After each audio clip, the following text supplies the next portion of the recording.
I think levels of anxiety are really peaking. And I think the important thing to know is that some level of anxiety makes sense. You don't need to beat yourself up if you're feeling anxious. But what you don't want is to tip over into panic.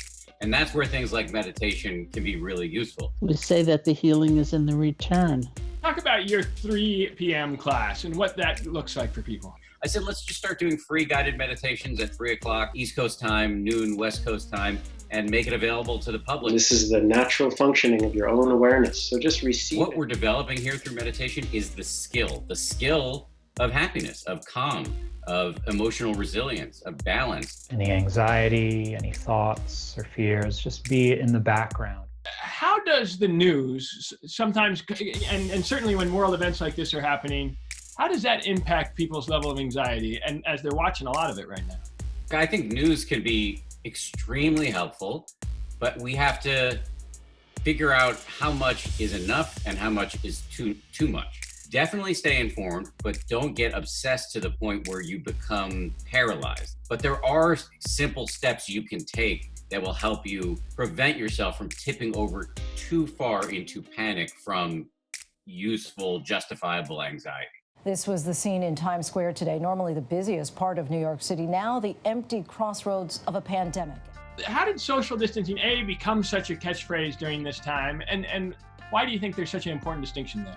When this crisis started to set in, we started using this, what I imagine to be a public health term of social distancing. Let's be more than 6 feet apart from each other at all times. And people took that to heart, which is good. But I think we've placed too much emphasis on the social distancing. And that's why I'm trying to rebrand this as physical distancing. Yes, we need the distance. But if we don't have social connection, if we aren't connected to other human beings, we are in trouble.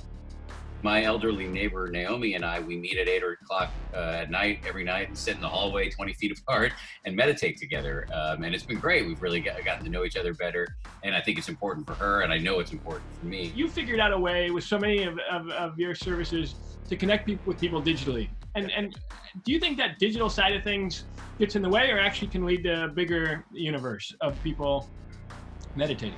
Well, I don't think there's any substitute for face-to-face interaction. That's really what the human organism wants. But we're in a crisis, and many of us don't have the luxury of face-to-face human interaction. So I think the digital world is a really great alternative. There is a little community starting to form there, and they're yearning for some sort of inner technology like meditation that will calm them down. Excited at 3 p.m. today to get meditating with my sister-in-law, and appreciate the guidance you have for folks around the country who are very stressed right now and just need a little relief. So appreciate your guidance, Dan. Thank you. Thanks for having me on. I appreciate it.